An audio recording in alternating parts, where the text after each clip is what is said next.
I don't care what the birth certificate says, Elena. In this family, we honor our heritage.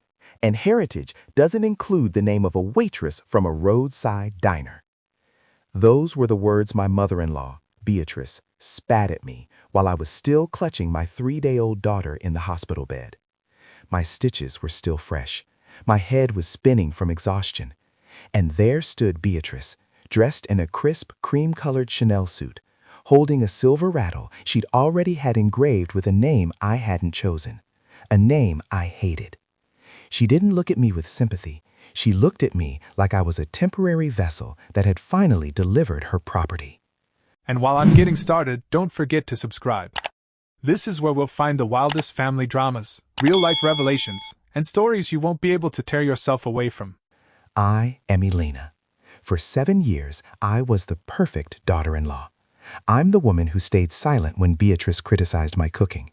I'm the wife who worked 2 jobs to put her son, Mark, through law school while his mother vetted my lineage. I grew up with nothing. My mother really was a waitress, a woman who worked double shifts until her veins turned blue just to buy me school shoes. I named my daughter Maya after her. Maya, a name that means illusion in some tongues, but to me it meant strength. To Beatrice, it was a stain on the prestigious Sterling family line. Mark, my husband, stood in the corner of the hospital room, staring at his shoes. Mark is a man built of soft edges and, let's not make a scene, excuses. He's the kind of man who thinks peace is the absence of noise, even if that peace is bought with my dignity. "Mom, maybe we should talk about this later?" Mark whispered. "There is no later, Mark," Beatrice snapped, her eyes never leaving mine. "The social media announcement goes out tonight. The Sterling Foundation needs to announce the arrival of Clara Elizabeth. It's a legacy name. It's expected. Her name is Maya," I said, my voice cracking but firm. Beatrice laughed. It wasn't a warm laugh. It was the sound of dry leaves skittering across a gravestone. "We'll see, dear. Hormones are such a fickle thing. You're clearly not thinking straight." She left the room then, leaving the scent of expensive lilies and a chilling sense of dread. I looked at Mark. "You're going to stop this, right?" "Elena, she's just excited," he said, avoiding my eyes. "She's already set up the trust fund.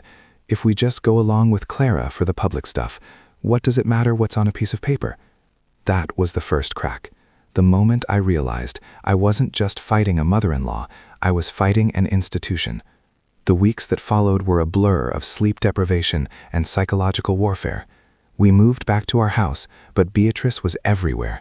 She hired a baby nurse without my consent, a woman named Greta, who looked at me like I was an intruder in my own nursery. Every time I called my daughter Maya, Greta would sigh. "The little one seems to respond much better to Clara, don't you think?" One afternoon, I walked into the nursery to find Beatrice holding Maya. She was whispering to her, "You're a Sterling, little Clara. You aren't like the other side of the family. You're royalty. We'll wash that commonness right out of you." I felt a heat rise in my chest that I'd never felt before. "Give me my daughter," I said. Beatrice didn't flinch. "She's crying because you're tense, Elena. You're drying up your milk with all this unnecessary drama. Mark tells me you've been difficult about the christening." "The christening for Maya?" I asked. "The christening for Clara," she corrected, her voice dropping an octave. "I've already invited the senator. The invitations are embossed. Don't embarrass my son. Don't make us look like we've married into instability." That night, I checked my phone. My heart dropped into my stomach. Beatrice had posted a photo on Facebook and Instagram. It was a professional shot of Maya, taken by a photographer she'd snuck in while I was napping. The caption read, "Welcoming the newest light of the Sterling dynasty, Clara Elizabeth Sterling. A tradition of grace continues." The comments were flooded with hundreds of "Welcome Clara" and "What a beautiful classic name." Even my own sisters-in-law, Sarah and Chloe, had commented. "So glad we stuck with the family tradition. Maya was a bit trendy, wasn't it?" I felt erased. I looked at Mark, who was scrolling through the same post. "Mark, she posted the wrong name. Tell her to take it down." "Elena, look at the comments," he said, sounding exhausted. "People love it. My boss's wife just pledged $10,000 to the children's hospital in Clara's name. If we change it now, it looks like a scandal. Can't we just use Maya as a middle name or a nickname? A nickname? My mother's name is a nickname? I was screaming now. This is my child. I pushed her out of my body. I decided this. And I'm her father, Mark shouted back, his face turning a blotchy red. And I'm tired of being caught between you two. My mother provides everything for us, Elena. The house, the car, my position at the firm, it all comes from her. Is a name really worth losing our entire future? The silence that followed was heavy. It was the sound of a realization. Mark wasn't my partner. He was an employee of Sterling Inc., and I was just a consultant who had overstayed her welcome. I went into the nursery and locked the door. I held Maya, my Maya, and watched her sleep. I realized then that Beatrice wasn't just trying to rename a baby. She was trying to rewrite my life. She wanted to delete the waitress's daughter and replace her with a shadow. The next morning, the gift arrived. It was a massive, hand-painted wooden sign for the nursery wall. It read, Clara's Kingdom. I didn't scream. I didn't cry. I took a photo of the sign and sent it to my best friend, a paralegal. I need the papers, I texted. All of them. But Beatrice wasn't done. She had one more card to play. 2 days before the scheduled christening of Clara, I found a folder on Mark's desk. It was an application for a revised birth certificate. Beatrice had used her connections in the city records office, the same office she donated to every year, to flag our original filing as erroneous. She had filed a petition for a name change based on parental consensus, claiming I was suffering from postpartum psychosis and was unfit to make legal decisions for the child. My hand shook as I read the words. Unstable, emotional, incapable of rational thought.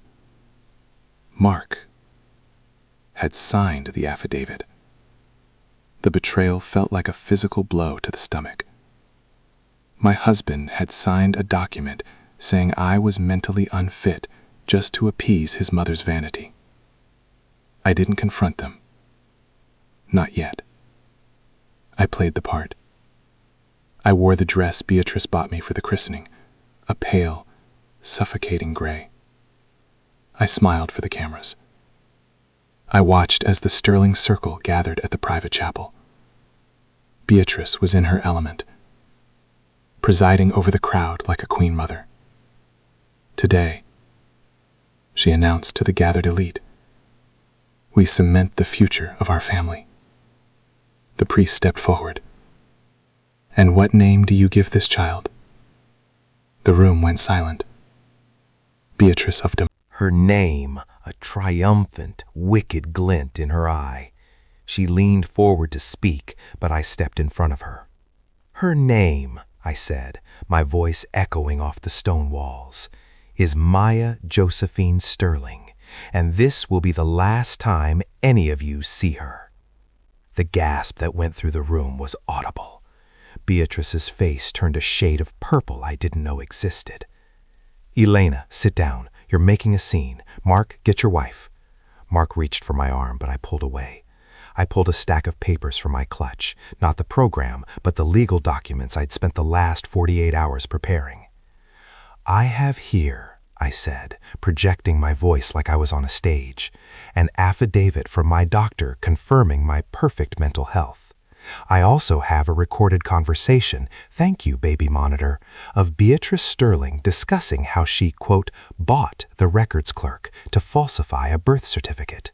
And most importantly, I have a signed lease for an apartment 3 states away, paid for by the jewelry I sold, the jewelry Beatrice gave me to look the part.